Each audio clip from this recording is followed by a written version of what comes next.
بسم الله الرحمن الرحیم. السلام علیکم. د پاکستان ټلویزیون سنټر پیښور نه زه مساسو قربه لحاظ علي پروګرام دی د نن خبر.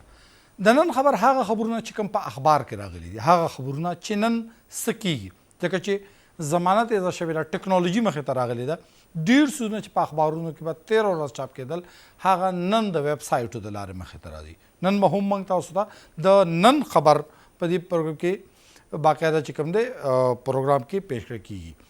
دې پروګرام کې نن موږ سره د خیبر پښتونخوا ستر خبریال ریپورټر دی غلام صغیر صاحب. غلام صغیر صاحب السلام علیکم. ډیره مننه. وعلیکم صغیر صاحب، د باجوړ دماکا زما په خیال نن هم د خیبر پښتونخوا په اخبارونو کې ټول نه غټ خبر دی. دې وخت چې موږ خبرې کوو نو د باجوړ د ډیپټي کمشنر تر مخه د مړه شوو تنانو کوم چې پرون هبل پرون شوی وه، 56 تنان په دې کې پاک رسېدلي دي، 80 نه زیات ژوبل دي. او دې وخت کې چې زخمیان چې کوم دي مخکې خو 15 هسپتالونو کې، خو بیا د 15 هسپتالونو نه نورو هسپتالونو لکه د پېښور سر کې LRH ته رالل او CMH ته رالل. نو اوس په پېښور په KTH کې په HMC کې هم دارنګه د سواد چې کوم دی په هسپتال سیدو چې کوم سروسز هسپتال دی، ورسره په مردان چې کوم میډیکل کمپلیکس دی، په هغې ته هم د مریضان چې کوم دی راوړلی شوي دي. تفتیش هم جاري شوی دی. ما په خپله 13 ورځ د دې تللی وم، ما ټوله ورځ مې هلته تېره کړله. وزیر اعلی نگران وزیر اعلی د خیبر پښتونخوا اعظم خان صاحب او د هغه نه وړاندې کور کمانډر پېښور چې کوم دی هغه باقاعده دوره کړې وه دغه ځای. نو بیا هلته د مقامي خلکو سره د جرګې د لارې بیل بیل د هغوی باقاعده پروګرامونه. دا دماکه چې کومه وه د جمعیت علماء اسلام د اتوار په ورځ باندې د هغوی په یو وړوکی ورکر کنونشن مدینه مارکیټو ته وایي په باجوړ کې، او په هغې کې خودکش حمله وشوله. د دې خودکش حملې متعلق اوسه پورې چې کوم دی د کاونټر ټیرریزم ډپارټمنټ چې کوم مشر دی شوکت عباس، نو هغه وایي چې دې وخت کې په دې دماکه کې تقریبا 14 بار نه واله د 14 kg پورې بارود استعمال شوي دي. څه وایي تاسو؟ دا دماکه ډېره لکه باجوړ کې چې پرون جنازې پورته کېدلې، بله شپه شوې وي او پرون جنازې وي. نو باجوړ کې دا د مړو دا اعلانونه چې په جوماتونو کې کېږي، نو ما ته هغه کس ویل چې یاره موږ په اعلانونو ډېره موده پس چرداسې رال چې د یو دو موږ وایو چې په 9 بجې به دا، په 10 بجې به دا، په 11 بجې به دا دي کې جنازې. مننه لحاظ صاحب، ډیره د افسوسناک خبره ده، د غم خبره ده. بلاشي کورونو کې ماتم دی. خو زه به تاسو ته ووایم چې 2020 راسې دا واقعه خو ډېره لویه پیښه وشوه، خو 2020 راسې په باجوړ کې د بتې او د ټارګېټډ کیلینګ یو سلسله روانه ده. په هغې کې به تاسو ته پته وي چې تر دې کال چې کوم دغه دي 14 کسان پکې مړه شوي دي د جمعیت علماء اسلام فضل ګروپ. بالکل. او دې نه پهله هم مطلب د دې کال نه پهله هم د دې ټارګېټډ کیلینګ شوی دی، او مطلب د دې د مخنیوي څه دغه لار پکار ده چې هغه وکړی شي. د هغې دپاره څه ګامونه پورته کړي؟ دستګیر صاحب، دا جلسه یو قسم له د راتلونکي انتخاباتو نه وړاندې د سیاسي صفبندۍ دپاره تاسو ته پته ده خپل کوششونه دي. دلته جمعیت علماء اسلام چې کوم دی غټ ګوند دی په دې وخت کې په خیبر پښتونخوا کې، بیا په دغه 13 بلدیاتي انتخاباتو کې هغوی هم د دې باجوړ نه چې کوم دی ګټه هم ترلاسه کړې ده. نو د دې وجې نه په دغه جلسه کې تقریبا 400 نه واله 500 پورې کسان راغلي وو. انتخابات راتلونکي دي. زموږ وزیر اعظم صاحب باقاعده ویلي دي چې یاره د اسمبلي به خپل وخت پوره کوي، به انتخاباتو ته کوزیږو. نو د دې انتخاباتو اثر به چې کوم ډېر روان نه وي، ځکه چې د داسې قسمه جلسو سیاسي جماعت خو تاسو ته پته جلسې نه بغیر پاتې کېدی نه شي. ابا یا کورنر میټینګ کوي، یا به وړه جلسه کوي، یا به غټه جلسه کوي. د 100 کسانو به جلسه کوي، کورنر میټینګ کوي، او د 100 کسانو به کورنر میټینګ کوي. د دې اثرات به ډېر روان را نه شي. یوازې دا د باجوړ نه دی، مطلب که موږ صرف خیبر پښتونخوا وګورو نو د چترال او باجوړ نه راواله د ډی خان او ابټاباد او هزارې ټول په دې متاثره کېږي. ستاسو خبره بالکل صحیح ده. دا نه صرف د باجوړ خبره نه ده، بلکې دا صرف د GUIF خبره هم نه ده. بالکل. تاسو دا وګورئ چې GUIF بنیادی طور باندې مذهبي سیاسي جماعت دی، او چا چې په حملې ذمہواري قبوله کړې ده هغه هم دعوه ده چې هغې هم د مذهب په نوم باندې یو تحریک شروع کړی دی چې هر څنګه دی، که هغه دهشتګردۍ دی، که آمډ دی او که نه دی. نو تاسو دینه دا اندازه وکړئ چې یو مذهبي جماعت دپاره د هغې برداشت څومره کم دی. ټیک ده. نو کم پارټۍ چې دي سیکولر دي، مثال په تور عوامي نیشنل پارټي د پاکستان پیپلز پارټي دا، نور مثال په تور به موږ وایو پی ایم ایل ان دی. پی ایم ایل ان خو خیر هغه شانتې موږ په دغه کې نه اچو سیکولر جماعتونو کې، خو مطلب دی دپاره به څومره مشکلات چې تاسو وګورئ په کال 2014 کې چې کوم الیکشن کېده په هغې کې د اے ان پی کارنر میټینګز نشو کولی او هغې دپاره څنګه حالات خراب کړی شوي. هغې نه مخکې بلکې تاسو وګورئ په 2022 کې هغه وخت سینیئر صوبایي وزیر بشیر بلور صاحب په دې قصه خانۍ کې تاسو ته پته دننه په یو کوڅه کې په هغه باندې خودکش شاملول شول، یو جلسې نه واپس راته او هغه شهید کړلی شو. بیا رنګه تاسو وګورئ دا چې تاسو بیان کړ دغه رنګه که موږ وګورو د وزیر اعظم دې وخت کې سلاکار امین مقام صاحب 3 خودکش حملې په هغه باندې شوي دي، په حیات آباد کې پېښ شوي، بټګرام کې پېښ شوي، سوات کې پېښ شوي. قومي وطن پارټۍ چیرمین کې تاسو وګورئ آفتاب احمد خان شیرپا په هغه باندې هم دغه رنګه 400 کې په تاسو ته پته ده 2 اټیکس شوي دي، بلکې 3 اټیکس په خودکش شوي دي. نو داسې قسمه کاروایانې سیاسي جماعتونه خو به ډېر زیات به د هغوی مسلې به جوړېږي. بالکل ستاسو خبره صحیح ده. او دې کې به اوس په دې حالاتو کې بس مطلب چې سړی کارنر میټینګ نشي کولی. دا خو یو وړه غوندې جلسه وه چې 1500 کسانو، مثال په طور اوس چې مولانا صاحب یا نواز شریف سبا راشي، عمران خان پارټي ده هغې پکې څه جلسه کول غواړي، نو په هغې کې به دا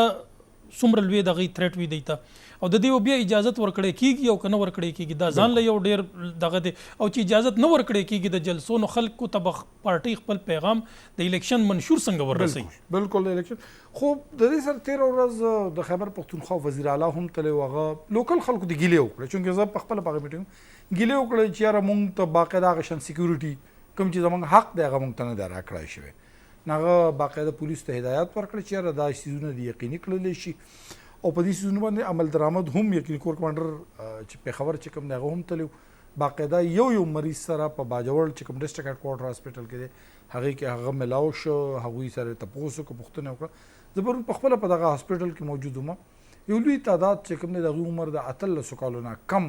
مطلب خلک پکې دي او هغوی په مړو کې هم شمېره ده او په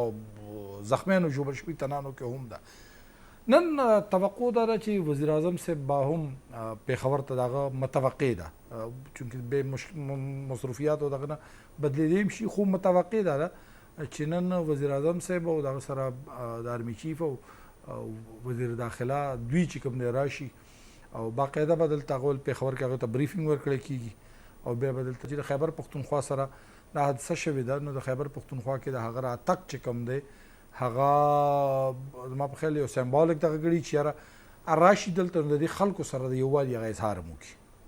ډېره ښه خبره ده چې د کام مشر دی،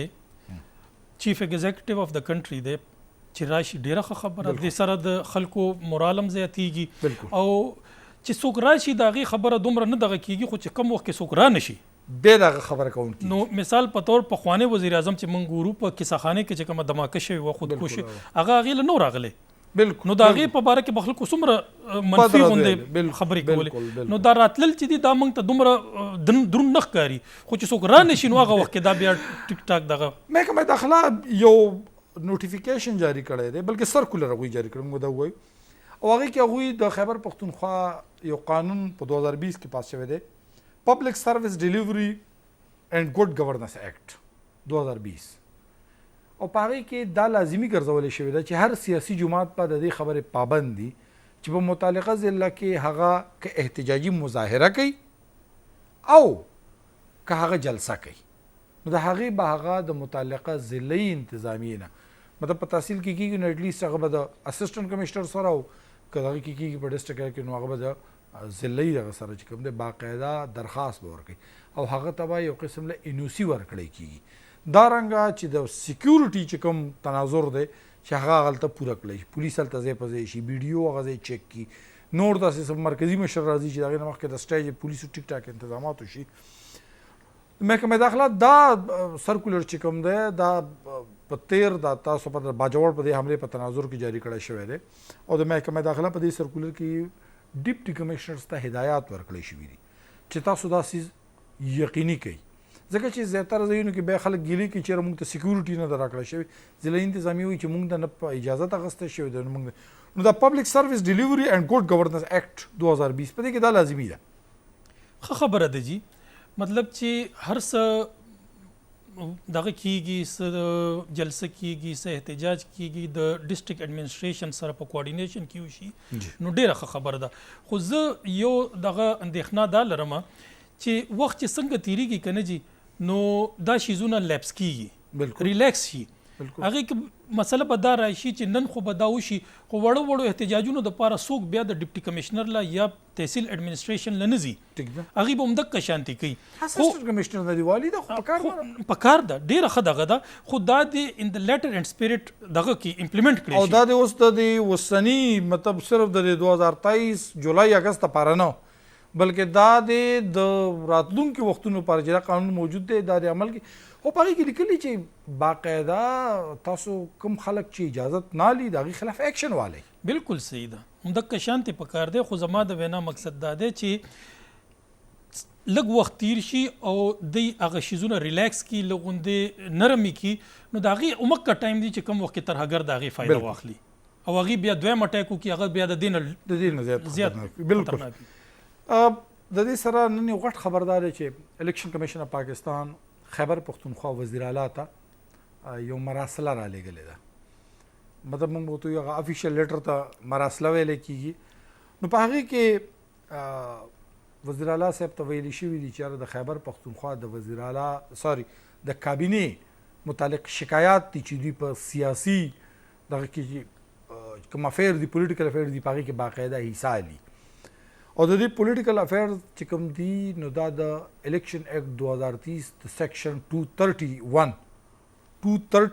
بیا 1 چې کوم دی دا 231 نه 230 او بیا د هغې کې سب سیکشن 1 دا د هغې خلاف ورزي ده ځکه چې کوم کس هم دې وخت کې په نگران کابینه کې نو د هغه قریبي رشته دار چې کوم دی هغه په انتخابي عمل کې حصه نشي اخیستلی دا د هغه د دې قانون خلاف ورزي ده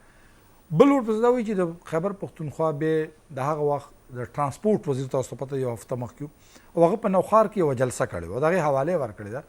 چې د هغه تعلق د عوامي نیشنل پارټۍ سره اخیستی شي او هغه باقاعده د عوامي نیشنل پارټۍ دپاره کمپاین چلو او په هغه کمپاین چلولو کې هغه جلسه هم وکړله او بیا د هغې الیکشن کمیشن په هغې باندې مطلب متحرک شو وزیر اعلی ته یې ویلې چې یار د ډي نوټیفای کوي دا نو د دې وجې نه مین چې کوم کرکس دا لیټر دا دی چې د خیبر پښتونخوا د کابینه کې سیاسي تعلق لرونکي وزیران مشیران او معاون خصوصي دا د شفاف انتخاباتو لپاره د نگران کابینې نه لرې کړی شي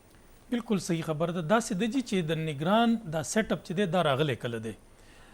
کوم وخت کې چې د بوټو صاحب دور هغه وخته پورې دا نه و د زیاده دور نه پس چې کوم دغه راغې پهله ګورنمنټ چې راغې 88 کې نو هغې کې د کیر ټیکر دغه راغې تصور راغې نو پهله زمونږ کیر ټیکر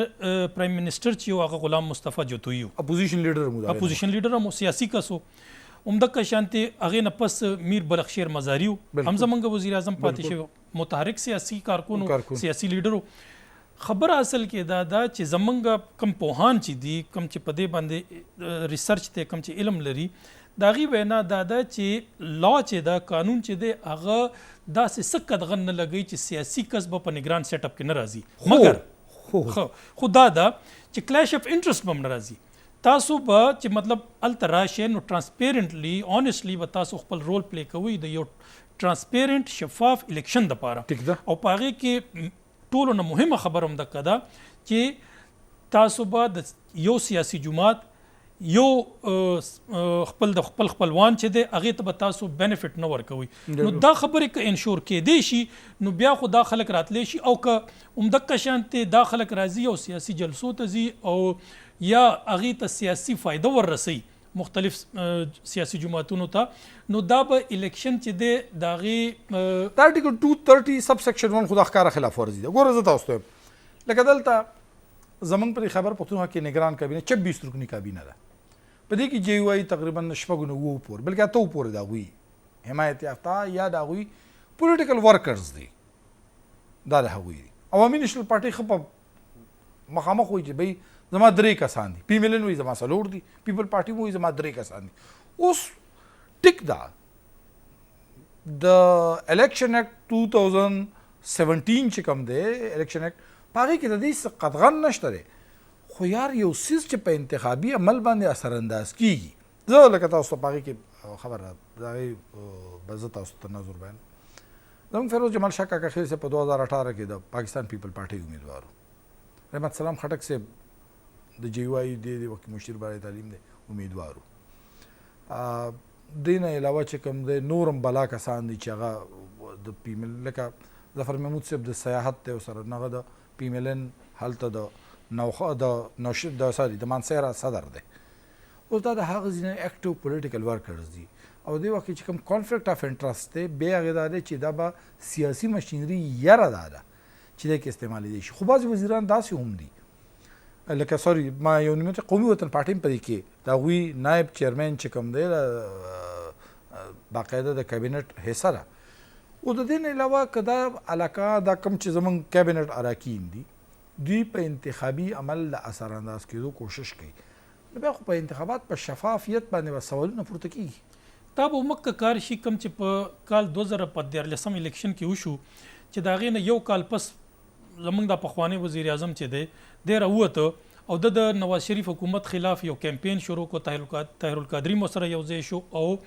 هغه وخت کې تاسو وګورئ چې زمونږ د سی پیک ته څومره نقصان رسېدلی و. چاینیز پرایم منسټر راته او د درنې د لاسه 2014 کې چې کومه روانه وه هغه